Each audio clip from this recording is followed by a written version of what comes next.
جماعت کے بعد زیادہ تر نمازی مسجد سے گھروں کو جا چکے تھے۔ امام صاحب کے علاوہ دو نوجوان اور بزرگ وہاں پر موجود تھے۔ دونوں لڑکے پنکھے وغیرہ بند کر کے چیزیں ترتیب دے رہے تھے۔ امام صاحب سے محلے کے بزرگ کوئی بات کر رہے تھے کہ اچانک مسجد کے دروازے پر شور سا بلند ہوا۔ امام صاحب نے پلٹ کر دیکھا تو نوجوان کسی آدمی کو اندر آنے سے روک رہے تھے۔ امام صاحب پریشان ہو کر اٹھے اور دروازے کی طرف بڑھے۔ وہاں جو منظر تھا حیران کر دینے والا تھا۔ شراب کے نشے میں دھت ایک شرابی مسجد کے اندر گھس رہا تھا اور نوجوان اسے روک رہے تھے۔ امام صاحب نے پوچھا کہ کیا ہوا ہے تو لڑکے بولے کہ یہ شرابی اندر آنے کی ضد کر رہا ہے۔ امام صاحب نے حیرت سے اس شخص کو دیکھا اور انتہائی شائستہ لہجے میں پوچھا، کیوں بھائی، خیریت ہے نا؟ لڑکھڑاتے لہجے میں وہ بولا، امام صاحب، میں نماز پڑھنے آیا ہوں، مگر یہ بدتمیز لانڈے مجھے اندر نہیں آنے دے رہے۔ اللہ کے گھر آنے سے بھی کوئی روکتا ہے بھلا؟ امام صاحب نے کہا، اوہ اچھا، آپ نماز ادا کرنا چاہتے ہیں؟ وہ نشیلے لہجے میں بولا، جی جی امام جی، میں نماز پڑھنا چاہتا ہوں۔ لڑکوں نے پھر اسے باہر دھکیلنے کی کوشش کی تو امام صاحب نے انہیں ایسا کرنے سے روک دیا اور شرابی سے مخاطب ہوئے، دیکھو بھائی، جماعت تو ہو چکی۔ اوہو! امام صاحب کی بات سن کر پہلے تو شرابی نے پریشانی والا ری ایکشن دیا، پھر دوبارہ لہراتے ہوئے بولا، تو کوئی بات نہیں، آپ تو ہے نا امام صاحب، آپ دوبارہ جماعت کروا دیں، میں پڑھوں گا نماز، آپ کے پیچھے پڑھوں گا نماز میں۔ لڑکوں نے ناگواری سے امام صاحب کی طرف اجازت طلب نگاہوں سے دیکھا کہ اگر حکم ہو تو اسے اٹھا کر باہر پھینک دے، مگر امام صاحب نے ان کی نگاہوں کو درگزر کرتے ہوئے انتہائی میٹھے لہجے میں شرابی سے کہا، اچھا تو پھر آپ تشریف لے آئیے، میں دوبارہ جماعت کروا دیتا ہوں۔ امام صاحب کی بات سن کر شرابی تو خوشی سے اچھل ہی پڑا اور جیو امام صاحب جیو نعرہ لگاتا ہوا مسجد کے اندر آ گیا۔ لڑکوں نے تیزی سے کہا، ارے جھوٹے! ابھی انہوں نے بات مکمل بھی نہیں کی تھی کہ شرابی نے تیزی سے جھومتے ہوئے کہا، ہاں ہاں، جوتے مسجد میں نہیں لاتے، پتہ ہے مجھے یار، پتہ ہے، کیوں پریشان کرتے ہو؟ یہ دیکھو، میں اتار رہا ہوں جوتے۔ یہ کہہ کر اس نے لڑکھڑاتے ہوئے اپنے جوتے اتار دیے۔ امام صاحب نے اس کا ہاتھ پکڑ لیا، پھر بولے، میرے بھائی، آپ کو تو پتہ ہی ہے کہ نماز سے پہلے وضو بنانا لازم ہے۔ تو وہ بولا، جی جی امام صاحب، میں پہلے وضو کروں گا، میرے پیارے امام جی، امام صاحب۔ امام صاحب اسے وضو خانے کی طرف لے گئے اور وضو بنانے میں اس کی مدد کرنے لگے۔ پھر امام صاحب اسے لے کر مسجد آ گئے، اسے اپنے پیچھے کھڑا کیا اور خود ہی اقامت کہہ کر تکبیر تحریمہ کہی اور نماز باجماعت شروع کر دی۔ وہ شرابی بھی امام صاحب کے پیچھے تکبیر کہہ کر قیام میں کھڑا ہو گیا۔ وہاں موجود بزرگ اور نوجوان دلچسپی سے یہ مناظر دیکھنے لگے۔ ادھر امام صاحب نے بآواز بلند فاتحہ کے بعد تلاوت کی، پھر تکبیر کہہ کر رکوع میں چلے گئے۔ وہ شرابی بھی جھولتے ہوئے رکوع میں چلا گیا۔ امام صاحب سجدے میں گئے تو وہ بھی سجدے میں چلا گیا۔ پھر دوسرا سجدہ ہوا۔ امام صاحب تکبیر کہہ کر دوبارہ قیام میں آ گئے، مگر وہ شرابی بدستور سجدے میں ہی رہا۔ امام صاحب نے پھر آواز کے ساتھ قرات کرنی شروع کی، مگر وہ سجدے میں ہی رہا۔ ادھر نوجوان اور بابا جی کو اس شرابی پر غصہ آنے لگا۔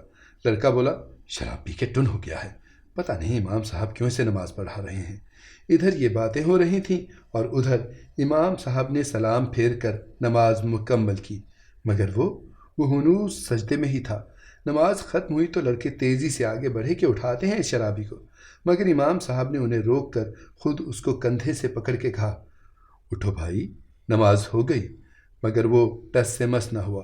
امام صاحب نے کندھے سے پکڑ کے ہلانے کی کوشش کی تو وہ کروٹ کے بل لڑک گیا۔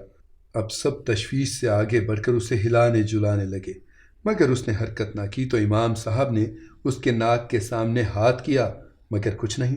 انہوں نے نبض چیک کی، مگر وہ کب کی ڈوب چکی تھی۔ بے ساختہ امام صاحب کے منہ سے نکلا، ان للہ و انا الیہ راجعون۔ وہاں موجود افراد انگشت بدنداں تھے۔ ایسے شخص کی ایسی خوبصورت موت! سجدے میں ہی رب کے حضور پیش ہو گیا۔ کیا قسمت پائی تھی! اس کے ساتھ بحث مباحثہ کرنے والے اپنے آپ میں شرمندہ ہو رہے تھے، پتہ نہیں کیسے، مگر کچھ ہی دیر میں جنگل میں آگ کی طرح خبر پھیل گئی۔ مسجد میں لوگوں کا رش لگ گیا، ہر کوئی ایک بار مرحوم کا چہرہ دیکھنا چاہتا تھا۔ دھیمی دھیمی چہمے گوئیاں ہر سو ہو رہی تھیں۔ میت مرحوم کے گھر لے جائی گئی۔ جنازے میں پورا شہر ہی امڑ آیا تھا۔ تدفین کے بعد لوگ گھروں کو لوٹ گئے اور یہ قصہ سینہ بہ سینہ پھیلتا چلا گیا۔ کچھ دن بعد امام صاحب اس کے گھر گئے اور اہل خانہ سے مرحوم کے بارے میں دریافت کیا تو کوئی خاص بات معلوم نہیں ہوئی، بلکہ گھر والے جو اس کے نشے کی عادت سے تنگ تھے وہ بھی اس کی اس طرح موت پر حیران تھے۔ مرحوم شادی شدہ بھی نہیں تھا، بس والد، والدہ، 3 بھائی اور بہنیں تھیں۔ سربراہ خانہ اچھے مالدار آدمی تھے۔ مرحوم خرچہ پانی باپ سے ہی لے کر چلاتا تھا۔ امام صاحب کو رب غفور الرحیم کی کرم نوازی پر کوئی شبہ نہیں تھا، وہ جسے چاہے بخش دے، مگر وہ جاننا چاہتے تھے کہ وہ کون سی ادا تھی، وہ کون سا فعل تھا، وہ کون سا عمل تھا جس بنا پر ایک شرابی کو سجدے میں موت آئی۔ امام صاحب انہی سوچوں میں غلطاں قبرستان کی طرف نکل آئے۔ وہاں انہوں نے دیکھا کہ اس کی قبر پر کچھ لوگ کھڑے فاتحہ پڑھ رہے ہیں۔ یہ چہرے امام صاحب کے لیے اجنبی تھے۔ امام صاحب نے بھی وہاں جا کر فاتحہ پڑھی اور فاتحہ پڑھنے والوں کے ساتھ اخلاقاً بات کرنے لگے۔ امام صاحب کا خیال تھا کہ شاید دور کے رشتہ دار ہیں جو فاتحہ کہنے قبر پر آئے ہیں۔ امام صاحب نے پوچھا، مرحوم آپ کے رشتہ دار ہیں؟ تو سن کر صاحب نے انکار میں سر ہلاتے ہوئے کہا، نہیں مولوی جی، مرحوم ہمارا رشتہ دار نہیں، البتہ ہمارا محسن ضرور ہے۔ امام صاحب حیران ہوئے، کیا مطلب؟ مطلب یہ کہ وہ شرابی بھی نہیں تھا جناب، وہ تو ایک حادثے میں اس کے سر پر چوٹ لگی جس کی وجہ سے دماغ پر اثر پڑا، جسم لہرانے لگا اور زبان ایسے لڑکھڑانے لگی جیسے شرابی ہو۔ اس حادثے کا بس ہمیں ہی پتہ تھا جناب، ہم ہی اسے ہسپتال لے کر گئے تھے۔ ہوش میں آ کر جب اسے اپنی کیفیت کا پتہ چلا تو اس نے ہم سے خاموش رہنے کا وعدہ لیا اور خود پر شرابی ہونے کے طعنے تشنے ہنس کے برداشت کرنے لگا۔ امام صاحب نے حیران ہوتے ہوئے پوچھا، آپ اسے کیسے جانتے ہیں؟ تو وہ بولا، جناب ہمارے حالات بہت خراب تھے، پتہ نہیں اسے کیسے پتہ چلا، وہ ہماری مالی مدد کرنے لگا۔ وہ ہماری ہی نہیں جی، اور بھی بہت سوں کی مالی مدد کیا کرتا تھا۔ جو عورتیں جسم فروشی کا دھندا کرتی تھیں ان کو پیسے دے کر رات بھر کے لیے لے جاتا تھا، مگر کوئی گناہ والا کام نہیں کرتا تھا۔ اکثر شراب فروشوں سے شراب خرید لیتا اور اسے گٹر میں بہا دیا کرتا تھا۔ ساری رات اسی مشقت میں گزارتا اور دن کو شرابی ہونے کے طعنے سہتا گھر جا پڑتا تھا۔ اس کے تو گھر والے بھی اسے شراب ہی سمجھتے تھے۔ امام صاحب ان کی باتیں بڑے دھیان سے سن رہے تھے۔ انہیں اچانک یاد آیا کہ جس دن وہ مسجد آیا تھا اس وقت بھی اس سے شراب کی یا کسی بھی قسم کی کوئی بدبو نہیں آ رہی تھی۔